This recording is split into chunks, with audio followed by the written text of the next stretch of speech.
for the rest of us. Victory imminent.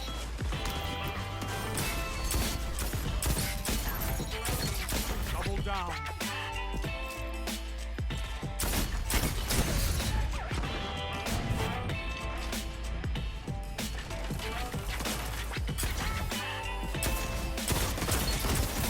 Your killing intent is unmatched.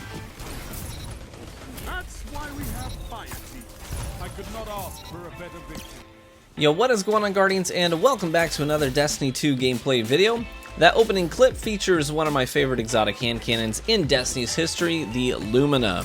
I love almost everything about the Lumina. I love the look, the overall aesthetic of the gun. I love the cadence that you have to fall into with the weapon between acquiring noble rounds and then using them at the correct times and leveraging the Blessing of Sky buff appropriately. And I love that whole idea of turning death into healing and then healing into death and then repeating that cycle.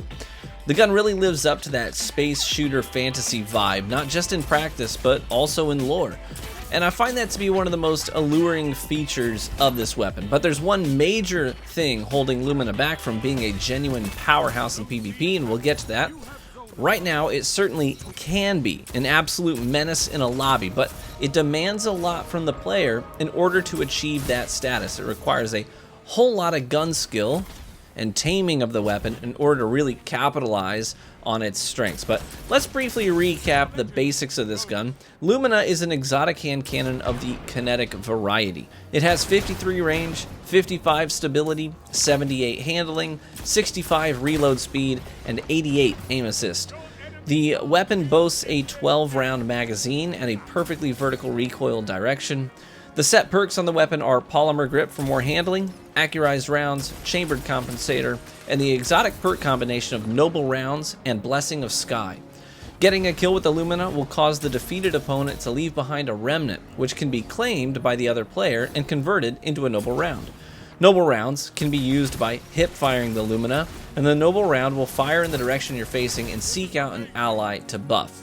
When the Noble Round finds an ally and tags them, they will receive healing from the Noble Round and grant both of you, both them and you, a weapon damage buff.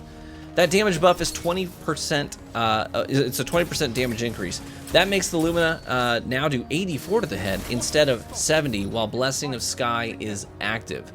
Lumina also has a catalyst that causes defeated opponents to leave 2 remnants instead of 1. So you can potentially get 2 noble rounds on each kill. The exotic perk for Lumina is honestly nuts. The ability to constantly chain damage buffs for both you and allies while allowing you to dish out healing bullets is ridiculously cool and useful. Blessing of Sky also applies to your other weapons as well, so you can find a lot of synergy with weapons like, for example, a bow with Harmony. The options are numerous. Now, quite honestly, the only people out there using Lumina right now, making videos on it, content on it, builds on it, are using Lumina as a means of making something else powerful. It's a lot of builds where Lumina is only used, it's seen as sort of the weak side of the build, but it's only used as a means of acquiring the Blessing of Sky, and it's about making something else shine. I personally feel like Lumina is really, really cool when you find creative ways of making Lumina itself the powerhouse of the build. And all it takes, quite honestly, is a little discipline. It takes a little bit of gun skill and a little bit of repetition to really get a good feel for the gun. But it can be really, really solid as your primary weapon in the build.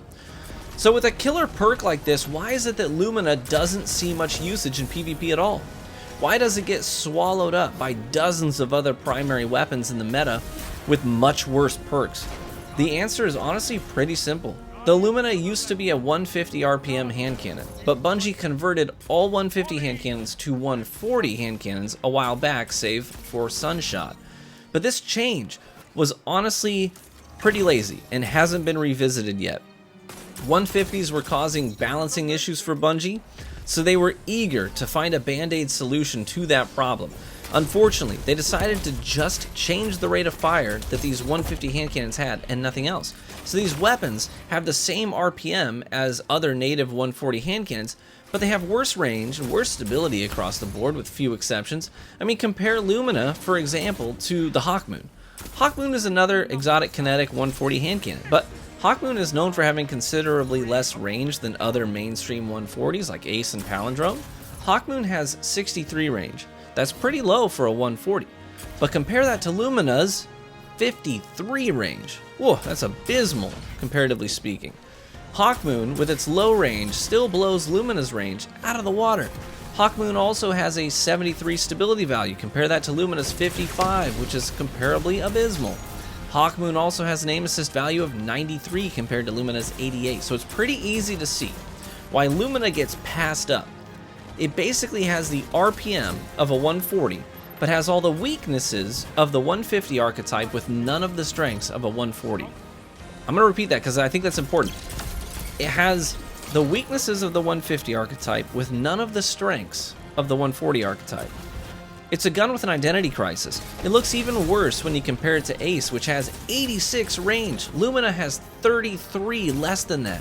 All this to say, at ranges where almost all other 140s are doing max damage, Lumina will often be doing only like 53 to the head instead. Lumina is in a desperate need of some Bungie love.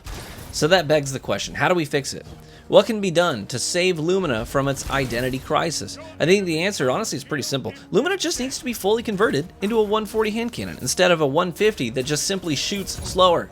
Its nerf was lazy and to a degree a bit careless. Lumina needs to have a range stat that is similar to or greater than the average 140 hand cannon since it's an exotic. Lumina needs to have a recoil animation and recoil severity similar to the average 140 hand cannon. And if you do those two things, Lumina will skyrocket to being a genuinely competitive and exceptional exotic, forcing players to make more tough choices. Honestly, that's the end game here. The more exotics that can be used on the upper end, the more exotics that can hang on the upper end, the more diverse that PvP will be. Fewer people will use Chaperone if Lumina is potent. Fewer people will use Ace, No Time to Explain, Telesto, Lorenz Driver, etc. If you make Lumina better, you'll see more variety, plain and simple. Competition is good. I genuinely love this gun, and using it this week has been a real pleasure. We put about 300 kills on it in a single session, and I was really feeling in the groove with it. What do you think? Is it about time Lumina got a little love from the Sandbox team? Has it lived in the shadows of exotic hand cannons dating back to the launch of Destiny 1 for too long, right? A lot of D1 exotic hand cannons completely are overshadowing Lumina. Is it due for its own time in the spotlight? I think so. Thanks so much for watching this video and supporting the channel. Feel free to check out my other YouTube channel, True Vanguard Clips, for some short, fun videos highlighting some of the best moments from our live stream. Also go to truevanguard.com for more VOD content on my Facebook page. Be warm and well fed, my friends, and I hope to catch you in the Crucible.